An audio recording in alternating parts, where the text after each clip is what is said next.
திரைத்துறையில் பலரும் விவாகரத்து பெற்றிருக்கிறார்கள். Kamal Haasan, R Parthiban, G V. பிரகாஷ்குமார், தனுஷ், பிரபுதேவா என பெரிய பட்டியல் இருக்கிறது. ஆனால் விவாகரத்து பெற்ற பிறகும் அவர்கள் தங்களது மனைவிகளுக்குரிய மரியாதையை பல இடங்களில் கொடுத்து வந்திருக்கிறார்கள். எங்கும் அவர்களை பற்றி விமர்சித்து பேசுவதில்லை. ஆனால் நடிகர் விஜய் விஷயத்தில் நிலைமை வேற மாதிரி இருக்கிறது என்று தற்போது சமூக வலைதளங்களில் பலரும் கருத்து தெரிவித்து வருகின்றனர். தனது கணவர் வீட்டிலேயே ஒரு நடிகையுடன் வாழ்கிறார் என்று குற்றம் சாட்டி அவரது மனைவி சங்கீதா சொர்ணலிங்கம் நீதிமன்றத்தை அணுகியிருக்கிறார் என்ற தகவல்கள் பேசப்பட்டு வரும் நிலையில் நேற்று நடிகை த்ரிஷா கிருஷ்ணனுடன் ஜோடியாக ஒரு திருமண விழாவில் கலந்து கொண்டுள்ளார் விஜய். இதை பார்த்த பலரும் விஜய் எந்த விமர்சனத்தையும் கவலைப்படவில்லை போலிருக்கிறது.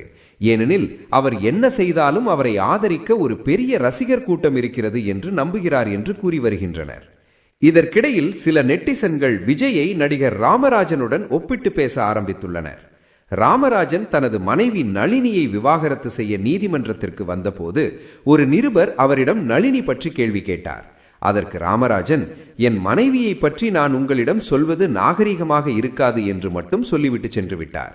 பின்னர் விவாகரத்து தீர்ப்பு வந்த நாளிலும் அதே நிருபர் மீண்டும் கேட்டபோது, இப்போது அவர் வேறு ஒருவர் வீட்டு பெண், அவரை பற்றி நான் பேசுவது நாகரிகமாக இருக்காது என்று கூறியதாக கூறப்படுகிறது.